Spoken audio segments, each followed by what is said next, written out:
ছবি মর্ফ করে একটা বাজে এআই দিয়ে বানিয়ে তাকে অপমান করা হচ্ছে, তার ছবি ছড়িয়ে দেওয়া হচ্ছে।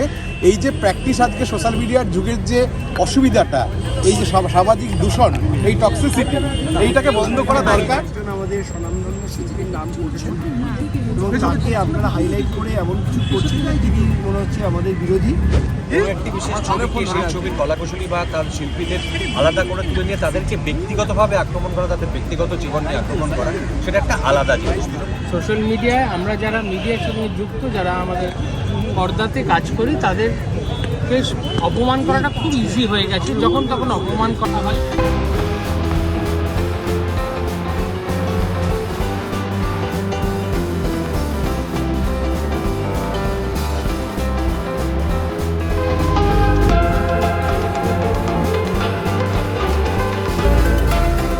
আমার মনে হয় যে জানি আমরা মূলত আমাদের বক্তব্যটা ছিল সেটা হচ্ছে মত প্রকাশের স্বাধীনতা যে কোনো মাধ্যমে সকলের আছে, কিন্তু মত প্রকাশের স্বাধীনতা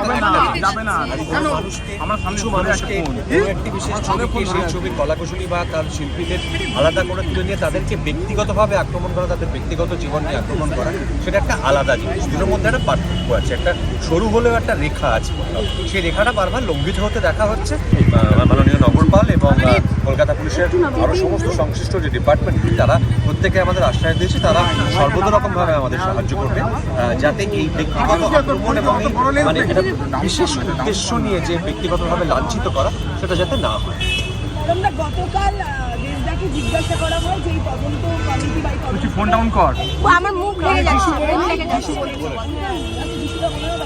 না আমার কপি পেস্ট, আমার বলার কিছু নেই। যেটা পরম বললো এক্স্যাক্টলি সেটাই বলবো যে there's a very thin line between saying something to someone আর ডিসরেসপেক্টিং সামওয়ান। তো সেই জায়গায় দাঁড়িয়ে আজকে আমাদের যা যা বক্তব্য ছিল আমাদের সমস্ত কমিশনার পুলিশ আমাদের ওয়েস্ট বেঙ্গলে আমাদের জানিয়েছি এবং উনি বলেছেন, উনি আশ্বাস দিয়েছেন যে যত রকমভাবে সাহায্য করা যায় ওনারা আমাদের সাহায্য করবেন এবং কিছু কিছু ওনারা পয়েন্টস বলেছেন যেগুলো আমরা এখানে আর ডিসকাস করছি না, but we are very hopeful about it. Social মিডিয়ায় আমরা যারা মিডিয়ার সঙ্গে যুক্ত, যারা আমাদের পর্দাতে কাজ করি, তাদেরকে অপমান করাটা খুব ইজি হয়ে গেছে। যখন তখন অপমান করা হয় এবং তাদেরকে অপমান করার থেকে বিরত হন না, তাদের বাড়ির লোককেও টেনে আনা হয়, তাদের বন্ধু বান্ধবকেও টেনে আনা হয়। তো সেই জায়গাটা আমাদের মানে সাংবিধানিক উপায় কীভাবে এই জায়গাটা থেকে রেমেডি পাওয়া যায় এবং কারোর কোনো ক্ষতি না করে, এই জায়গাটা একটুখানি আলোচনা করার জন্য আমরা এসেছিলাম নগরপালের কাছে। মহামান্য নগরপাল আমাদের এতটা সময় দিয়েছেন এবং করে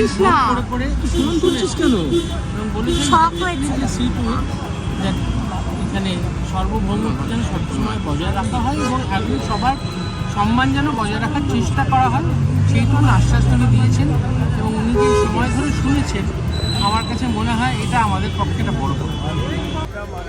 নগরপালের কাছে এই চিঠিটা জমা দিয়েছি, তাকে তিনটে বিষয় আবেদন করেছি। আমাদের প্রত্যেক যারা স্ক্রিনিং কমিটি এখানে সদস্য তারা সবাই উপস্থিত আছে। প্রথমেই মিসপাল সিং, তারপরে আমাদের শ্রীকান্ত মেহতা, রানা সরকার, আবির চ্যাটার্জি, পঙ্কজ লাডিয়া, মিস্টার NR দত্ত, জয়দীপ মুখার্জি, পরমব্রত চট্টোপাধ্যায়, যিশু সেনগুপ্ত, ইন্দ্রদীপ দাশগুপ্ত, শিবপ্রসাদ মুখার্জি, সৃজিত মুখার্জি,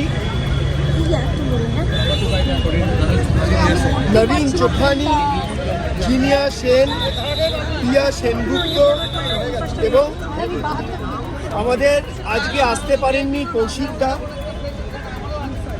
কৌশিকদা আজকে না আসার জন্য তার একটি অন্তরাগ সিনেমা চলছে, তাই তিনি তার কনসেন্টটা এখানে পাঠিয়েছেন। এছাড়াও আমাদের বনি সেনগুপ্ত, তিনি তার কনসেন্ট পাঠিয়েছেন এবং কৌশানী মুখার্জি তিনিও তার কনসেন্ট পাঠিয়েছেন যে তারা আসতে পারেনি, তারা শুটিংয়ে ব্যস্ত থাকার জন্য। কিন্তু তারা আজকে যে এই মিটিংটা তারা না আসার পরেও যে আমাদের যে বক্তব্য সম্মিলিতভাবে তিনটে পয়েন্টকে আমরা মেনলি হাইলাইট করেছি। একটা হচ্ছে যে সোশ্যাল মিডিয়ায় আমাদের অভিনেতা, অভিনেত্রী, প্রযোজক, পরিচালক সহ যারা আমাদের বিভিন্ন ডিগনিটিস আছেন বা যারা আমাদের স্টাররা আছেন তাদের ব্যক্তিগতভাবে আক্রমণ করা হচ্ছে। সেই বিষয়টা কমিশনার সাহেব বলেছেন আইনগত কঠোর ব্যবস্থা নেবেন এবং এছাড়াও সাইবার ক্রাইমের সাইবার ক্রাইমে আমাদের আজকে অনারেবল কমিশনার ছিলেন, ডিসি সাইবার ক্রাইম ছিলেন, জয়েন্ট সিপি সাইবার ছিলেন এবং অ্যাডিশনাল সিপি ছিলেন। তারা সবাই বলেছেন যে আমরা কমপ্লেন পেলেই এর দ্রুততার সঙ্গে ব্যবস্থা নেব এবং যেই হুমকি, তার পরিবারকে নিয়ে হুমকি, মেরে ফেলে দেওয়ার হুমকি, এই যে বিষয়টা, এই বিষয়টাও আমরা তাকে জানিয়েছি। তারাও বলেছেন যে তারা কঠোর ব্যবস্থা নেবেন এবং আরেকটা যে বিষয়ে সৃজিত মুখার্জি সেখানে বলেছেন, রানা সরকার বলেছেন যে ইচ্ছাকৃতভাবে কোনো সিনেমার রেটিং কমিয়ে দেওয়া হচ্ছে।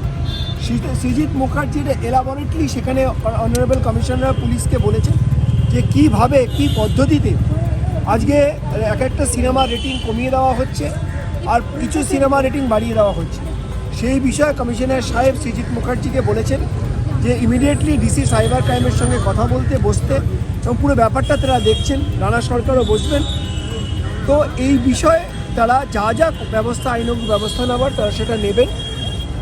আরেকটি আমাদের অনারেবল আমাদের সম্মানীয় শ্রীকান্ত মোহতা এবং আমাদের সুরিন্দর সিং রানী সবাই বলেছেন যে তাদের প্রোফাইলকে ফেক প্রোফাইল করা হয়েছে। আমাদের সম্মানীয় অরণ্যত চট্টোপাধ্যায় বলেছেন, যিশু সেনগুপ্ত তার এক্স হ্যান্ডেল বন্ধ করে দিয়েছেন, যেহেতু তারটা করে দেওয়া হয়েছিল, পাইরেট করে নেওয়া হয়েছিল, করে নিয়ে তার নামে জানাতাই বলা হয়েছে।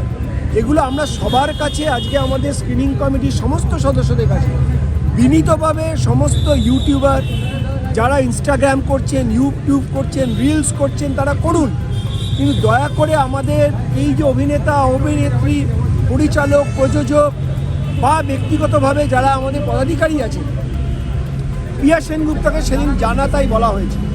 তিনি একজন ইআইএমপি এর সভাপতি, আমাদের স্ক্রিনিং কমিটির চেয়ারম্যান, তাকেও খুব অকথ্য ভাষায় সোশ্যাল মিডিয়া বলা হয়েছে।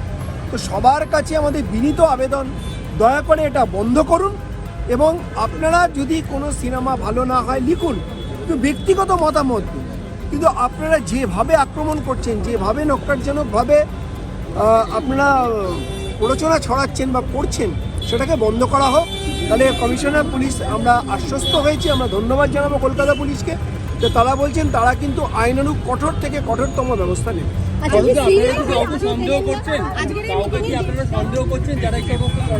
দেখুন, আমরা আমাদের যা বক্তব্য সেটা পুলিশকে জানিয়েছি, পুলিশকে তার তথ্য প্রমাণ দিয়েছি। এবার কে ক্রাইম করছেন, কে তার পিছনে আছেন, তারা সেটা মানে আমাদের থ্রু ওয়েবসাইট বা থ্রু রেটিং নামানো বা পার্সোনাল স্ল্যাঙ্গিং করা নানা রকমভাবে আর্টিস্ট বা প্রডিউসার বা টেকনিশিয়ানের ক্ষেত্রে হচ্ছে। এগুলো কোনো ফ্যান ক্লাবগুলোও তো করে। এখানে জিজ্ঞেস করলে, আপনি প্রশ্ন করলে উত্তর দেবেন, বলতে আমাদের কনসার্নটা ছিল যার এগেন্স্টই হচ্ছে না কেন, যার ফ্যামিলির এগেন্স্টে হচ্ছে না কেন, বা যার প্রোফাইল থেকে হচ্ছে না কেন, এটা বন্ধ করা উচিত। সেই কারণে আমরা আজকে সিপি সাহেবকে গিয়ে রিকোয়েস্ট করেছি। উনি আমাদের বলেছেন উনি এটা যতটা আমাদের হেল্প করতে পারবেন উনি করবেন, সেটা দিয়ে আমরা খুব সন্তুষ্ট। আশা করি তা কে ভুল কে ঠিক আমরা কেউ জানি না, কে করছে আমরাও কেউ জানি না। এটা পুলিশ ইনভেস্টিগেট করবে, বের করবে, তাহলে আমরা বলতে পারবো, বা পুলিশ নিজে থেকে বলবে এই কারণে হচ্ছে বা এরা করছে। Thank you. Mister Nispal Singh, আমার মনে হয় ফিউচারে এইসব বন্ধ হওয়া উচিত আর ইন্ডাস্ট্রি ঠিক করে চলা উচিত। দ্যাট ইজ হোয়াট কোনো নাম ওঠেনি, আমরা কেউ যদি করে থাকে, সে ইন্ডিভিজুয়াল হতে পারে, কেউ অনেকজন মিলে করতে পারে। আমাদের এটাই আশার বারবার এটা হচ্ছে কয়েক বছর ধরে। আগে যেমন উইন্ডোজের জিনিয়াসের ওপর একটা অ্যাটাক হয়েছিল, সেই নিয়ে পুলিশ কমপ্লেন হয়েছে। আবার রিসেন্ট গত পুজোর সময় বা এখন প্রত্যেকটা সিনেমা রিলিজের সময় কোনো কাউকেই যেন অ্যাটাক করানো হয়, কারো যেন সম্মানহানি করানো হয় উদ্দেশ্য প্রণোদিতভাবে। যদি কেউ তার নিজস্ব মতামত কেউ ব্যক্ত করে, তাদের কোনো অসুবিধা নেই, হতেই পারে, আমাদের দেশে বাক স্বাধীনতা আছে। কিন্তু কেউ সংগঠিতভাবে ষড়যন্ত্র করে কিছু করছে কিনা, এইটা আমাদের মনে যে একটা সন্দেহ এসেছিল স্ক্রিনিং কমিটিতে, যেটা আমরা আলোচনা করেছিলাম, সেটার জন্যই, তদন্তের জন্যই আমরা এসেছি। আমরা জানি না কে করেছে, আদৌ করেছে কিনা, কেউ নাও করে থাকতে পারে, আমাদের পুরো ধারণাটা ভুল হতে পারে, কিন্তু এটা তদন্ত হওয়া উচিত। এবং যারা করছেন কোনো কিছু, কাউকে যদি ডিফেম করে থাকেন, কারো ছবি মর্ফ করে একটা বাজে এআই দিয়ে বানিয়ে তাকে অপমান করা হচ্ছে, তার ছবি ছড়িয়ে দেওয়া হচ্ছে, এই যে প্র্যাকটিস আজকে সোশ্যাল মিডিয়া মিডিয়ার যুগের যে অসুবিধাটা, এই যে সামাজিক দূষণ, এই টক্সিসিটি, এইটাকে বন্ধ করা দরকার। সেটা মিডিয়ার মাধ্যমে আমরা সবাইকে যারা করেন এগুলো তাদেরকেও বলছি, এবং পুলিশের কাছে তো আমরা স্ক্রিনিং কমিটির পক্ষ থেকে বলেইছি যে এটা যদি কেউ করে থাকে এটা অপরাধমূলক হবে কিনা এটা পুলিশ খতিয়ে দেখবে, খতিয়ে দেখার পর ব্যবস্থা নেবে, এবং আমরা আশা করছি যে ব্যবস্থা পুলিশ নেবে তারপরে এই ঘটনা ভবিষ্যতে ঘটবে না। একজন আমাদের স্বনামধন্য শিল্পীর নাম করছেন এবং তাকে আপনারা হাইলাইট করে এমন কিছু করছেন না যিনি মনে হচ্ছে আমাদের বিরোধী। এরকম কোনো ঘটনা নেই, আগামী দিনে কোনো দুর্ঘটনাও ঘটবে না। এটা আপনাদের ভুল ধারণা। আপনারা খুব শীঘ্রই দেখতে পাবেন আমরা যখন সবাই আমরা একসাথে কাজ করব।